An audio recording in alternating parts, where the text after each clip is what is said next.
Salut à tous, aujourd'hui c'est Léoto. Aujourd'hui je vais te dire pourquoi ta DSG va te lâcher dans cette vidéo. Donc n'hésite pas à t'abonner, à lâcher un like, ça me ferait extrêmement plaisir. C'est parti.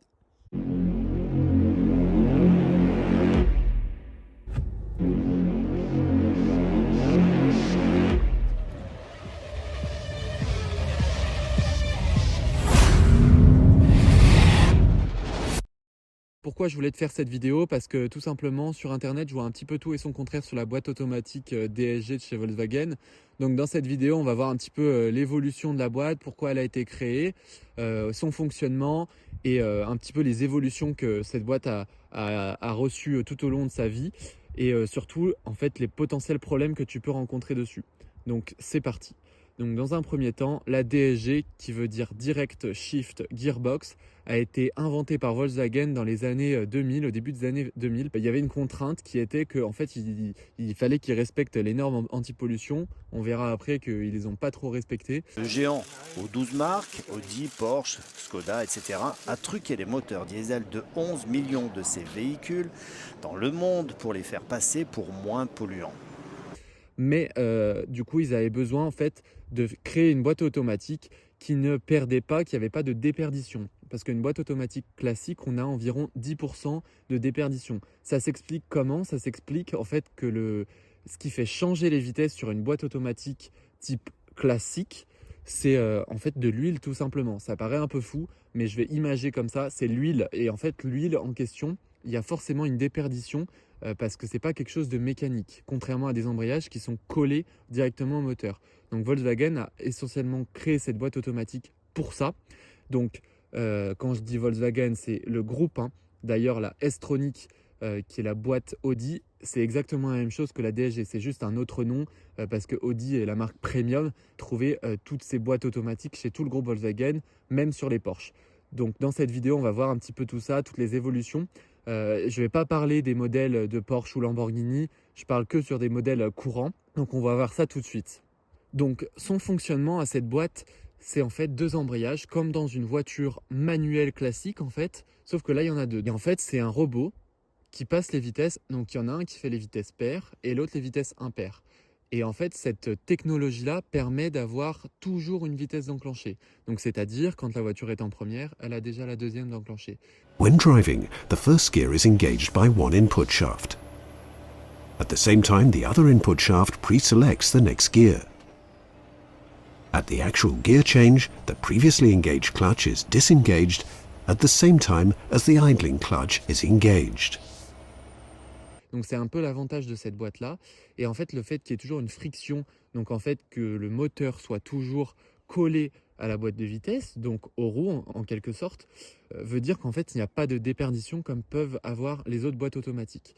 D'où l'avantage de cette boîte. Et le fait qu'il y ait deux embrayages permet également des passages de vitesse très rapides. Parce que comme je disais, un embrayage pair, un embrayage impair. Donc la boîte qui gère les vitesses paires passe les vitesses indépendamment de celles passe les vitesses impaires. Donc ça permet une grande fluidité à la conduite. Donc comme tu as pu le voir, le nom DSG englobe pas mal de choses et en fait on va se rendre compte qu'il y a énormément de DSG différentes. On va rentrer dans le vif du sujet, les problèmes de cette boîte automatique parce qu'elle en a énormément, elle est très complexe, elle fonctionne très bien, mais alors dès qu'il y a un problème, c'est la catastrophe. On peut retrouver des problèmes d'embrayage, de mécatronique, mécatronique c'est le robot qui gère les vitesses, et de fourchettes directement dans les pignons de vitesse. Donc on va voir ça tout de suite. Donc les embrayages, comme je te l'ai expliqué, c'est une boîte à double embrayage avec deux embrayages, vitesse paire, vitesse impaire, ça t'as compris.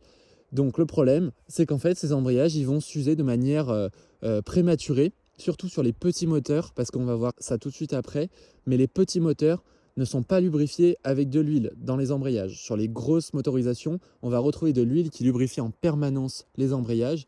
Sur les petits moteurs, ce n'est pas le cas parce que Volkswagen a jugé bon que sur les petits moteurs, il n'y avait pas besoin parce qu'il n'y avait pas beaucoup de couple. Or, c'est ces versions-là qui ont le plus de problèmes. Ensuite, le mécatronique. Le mécatronique, c'est le robot qui gère les vitesses. Donc, c'est celui qui passe les vitesses à ta place.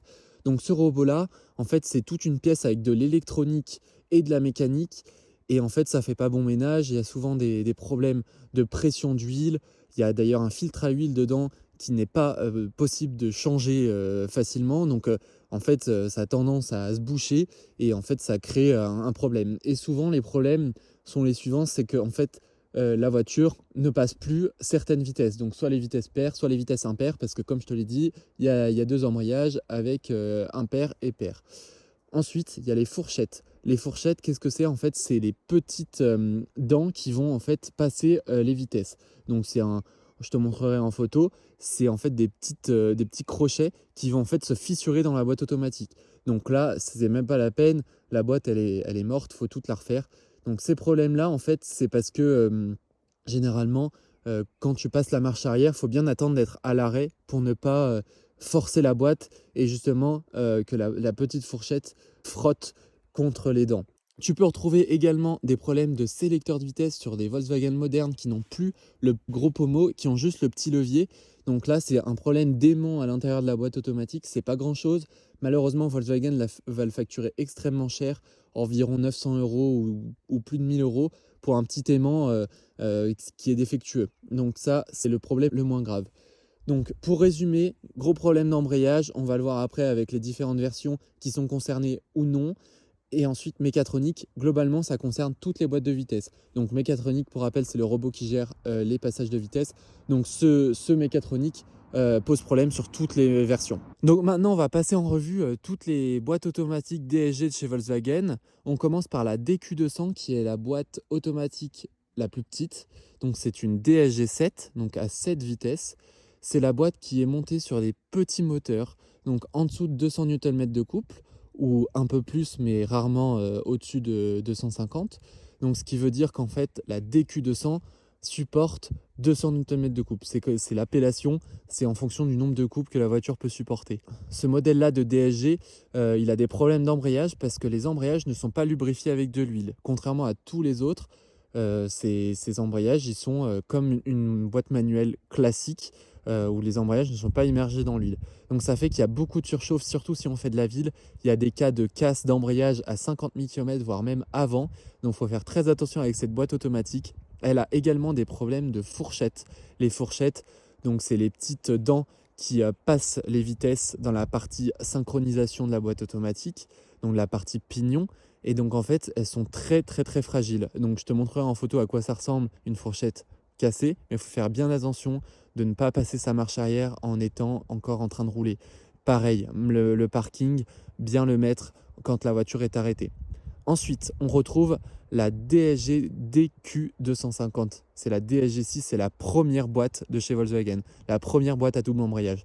Donc celle-ci, elle a été créée au début des années 2000, c'est certainement la plus solide, donc avec le moins de problèmes, que ce soit embrayage, mécatronique et les fourchettes. Celle-ci, elle est globalement assez fiable. Donc ensuite, on a la DQ380. Donc c'est ce que j'ai là-dessus. Et la DQ380 qui supporte environ, comme tu as compris la logique, 380 Nm de couple maximum.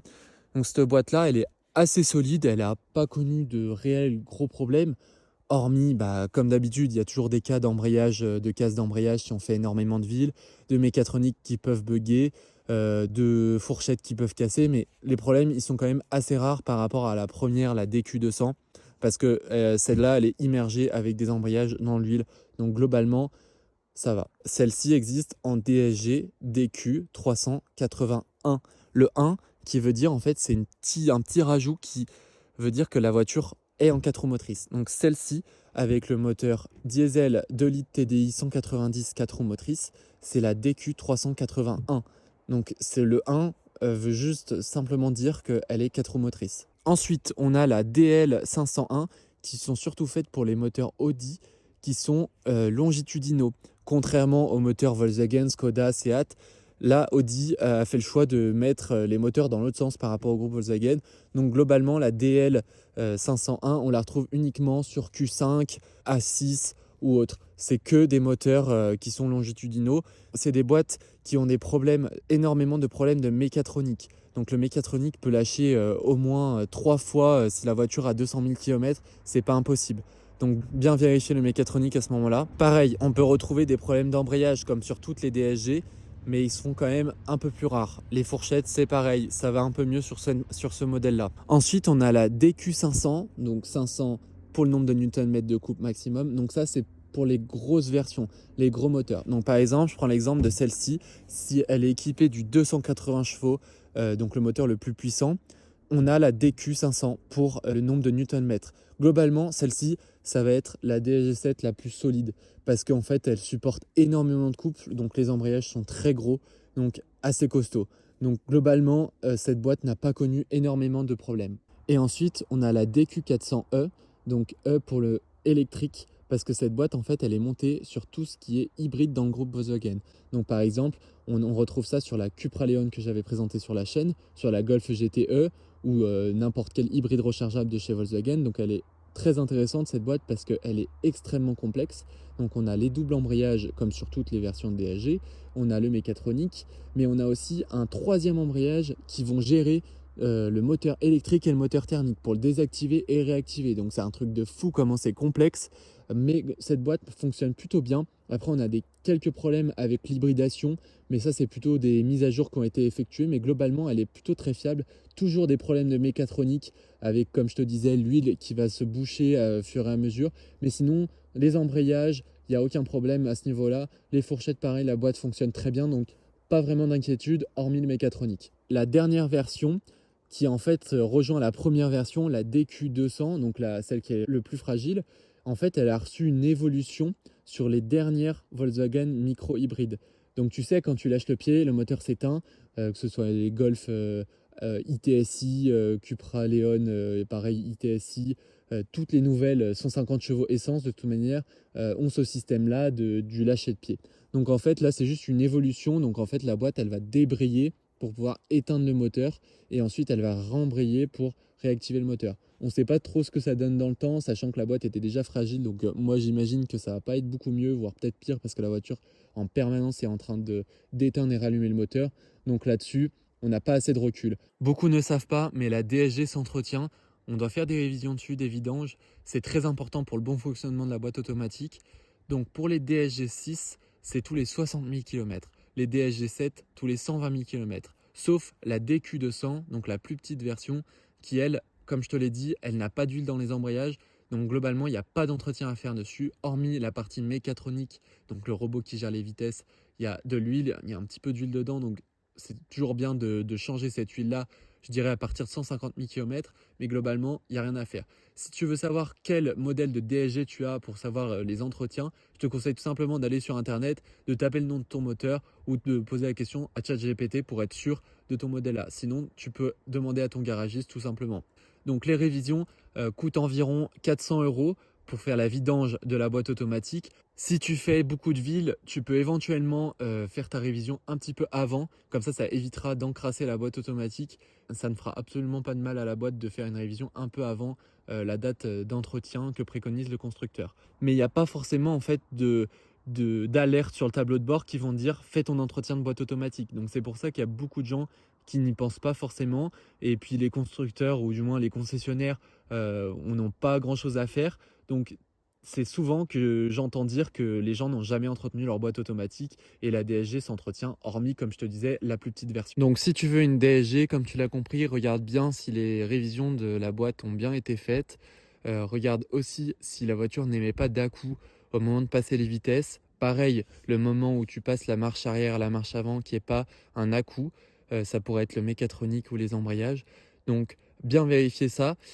Pour un changement d'embrayage, c'est environ 2000 € ailleurs que chez Volkswagen. Alors Volkswagen, eux, généralement, quand ils font un diagnostic, ils veulent changer absolument toute la boîte de vitesse. Donc il y en a pour 14 000 €. Donc pour moi, c'est pas forcément à faire.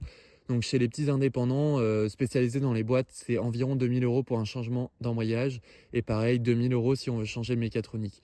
Et pour tout ce qui est refaire toutes les fourchettes qui peuvent casser, ça m'est déjà arrivé, donc ces changements de roulement, et là soit ça passe en garantie parce qu'il peut y avoir des prises en charge de chez Volkswagen, moi ce qui a été le cas sur mon ancienne voiture, et sinon ça monte très très facilement à plus de 5000 €.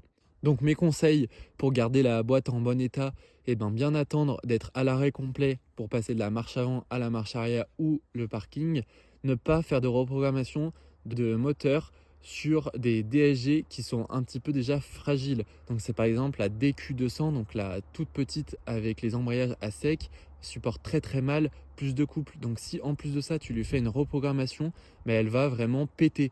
Et ça va péter! Péter! Donc c'est pas la peine. Par contre, tu peux faire une reprogrammation de la boîte automatique. Ça existe, donc en fait ça permet d'avoir une meilleure gestion parce qu'en fait la boîte elle est surtout faite pour économiser du carburant et émettre le moins de CO2. Donc ça fait qu'elle n'est pas forcément bien optimisée pour la vie réelle. Donc ça fait qu'elle peut éventuellement être améliorée avec une reprogrammation. Donc ça peut être intéressant si tu veux la fiabiliser et avoir une meilleure gestion de la boîte automatique. Pour finir, je t'ai fait une grille avec la fiabilité de toutes les DSG. Si tu cherches le nom de ta DSG, tu as juste à te rendre sur ChatGPT ou sur Internet, tu trouveras facilement. Et abonne-toi parce qu'il y a énormément de vidéos qui arrivent prochainement. N'hésite pas à me dire si ce format t'a plu. Si tu as des questions, encore une fois, n'hésite pas. C'était Léo Auto. À bientôt.